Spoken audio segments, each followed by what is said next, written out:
everyone. This is a Miss Model experience. So this is the first part of the love ambush or love bombing stage. I'm not sure how many parts I'm gonna have. Right now I'm only thinking about just having one part to explain what I went through, and then a second part to show you the signs of what you can look for. But don't be surprised if I have several other parts to this, because it's very extensive, and every relationship is unique. Something that I went through may not relate to you, but I may remember something and I'm like, oh, let me just make another video to see if this will help that person. All right, so this stage for me, and this is why it's so tricky, and it's unfortunate, because when you meet someone, you want to be connected with them. You want to get to know them, understand their ways. You want to see pretty much through their eyes how they think, and that's normal.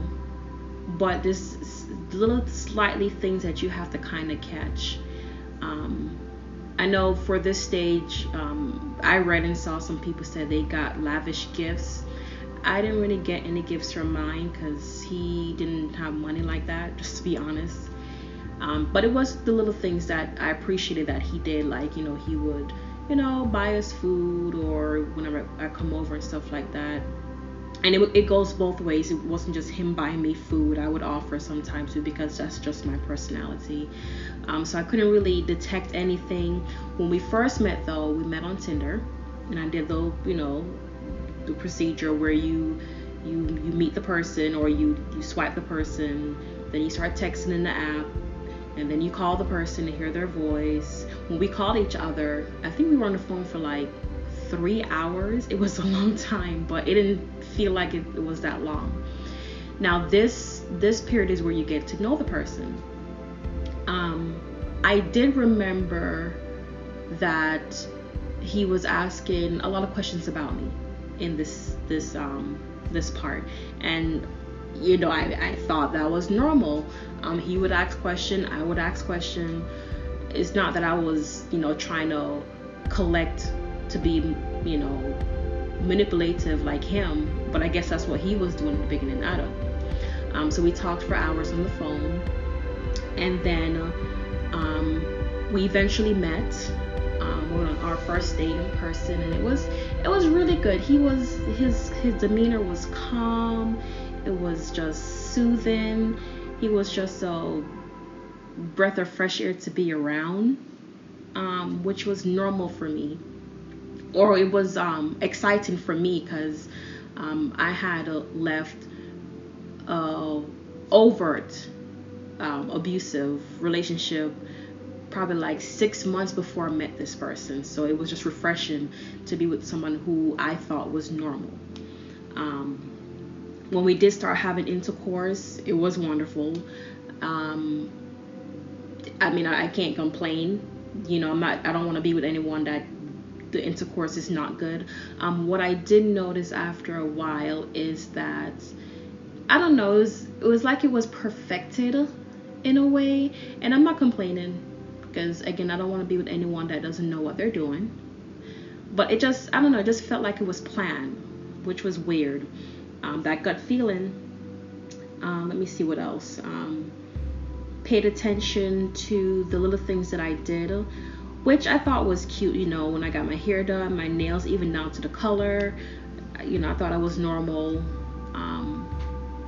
But I guess he was just holding on to details about me. I don't know. So that was one thing that I experienced. The one thing that was kind of weird, though, and this is why you think a narcissist is like so wonderful in the beginning, is because they start to like mirror you. Like at some point I noticed he started to like almost like everything I liked, which I thought was cool. Like, oh my gosh, this person really understands me. But I'm thinking that it's so easy to be with them, but it just felt like he was mirroring my personality, my way of thinking, what I say. And he would still say certain things, he actually taught me certain things about history and stuff, but it just felt like he accepted certain things too fast from me. He's like, oh, well, if you're gonna do it, I could do it too. And just, I don't know, it felt weird. It felt good and it felt weird at the same time. So if you have that feeling, that's a sign, a red flag you need to look out for. You will feel swept off your feet, and if you feel that way in the beginning, just don't make your emotions get the best of you. Make sure you're using not just your heart, but your mind. Please make sure your mind is still active in this stage, because this is a stage where you feel loved. You feel like, yes, I now deserve someone to love me the way this person is. And you start to block out certain things that you probably should be looking forward to or looking for as a red flag. Let me see what else before I forget anything. Always seem to say everything that I wanted to hear. I don't know if it's just me talking and then him paying attention, but again, you would think that's normal, because I was very interested when with him when we first got together, and I would remember things as you do in a regular relationship, but a person that wants to use you will use it for bad things and to harm you eventually. And I remember him saying that I was better than the last person that he was with. He would talk about, he mentioned his ex. He didn't really elaborate too much. That's the sneaky part that you have to also look for. And it's as if he was telling me a story of when he was with that person. And the story, of course, fell on, he was the victim. He didn't say it in those words, but when they start telling you stuff, it's like, okay, you start feeling like so sad for them, and like, oh, I'm so sorry you went through that. And most time when you tell a story, well, mature people, when they tell something about their past, they're very open about it being two ways. They will either mention if they did something wrong and then say, I'm not taking away from the other person, but then this happened. But for narcissists, they're never wrong. They're the one that was just doing everything, and everything is going good, they're doing everything right, and then this happened to them and now they're the victim.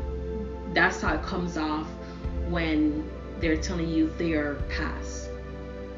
I'm trying to think of other things before I stop the video, because it's almost time.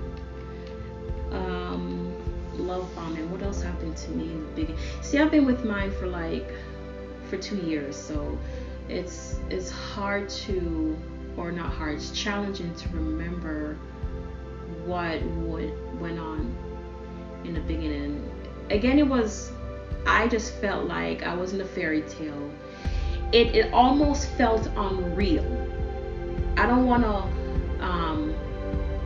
relationship like that. I want a relationship where I feel like I'm with an imperfect human being. Like, you have your flaws and you own your flaws. Don't make it seem like you're polished, nothing ever happens to you, and if something happens to you, you don't want to really tell people or explain yourself.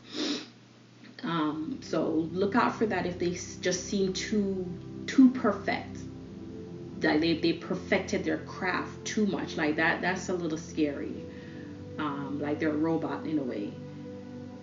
I can't think of anything else right now, but remember I said whatever I remember in this category, I will make another part to it. So I'm going to stop the video now. If you have any comments, please write them down below. Please remember to subscribe to my channel so you can see when I do post the other videos. If you are keeping up to date with them, if you do want to know the different stages from someone who actually went through that type of who had to go through that type of relationship. There's more to come, trust me. I just have to remember different things. What I'll do is write down different sections and then elaborate on them, and hopefully that's within like, within 10 minutes of each category. But I'm gonna end the video now, and I will see you again. Bye.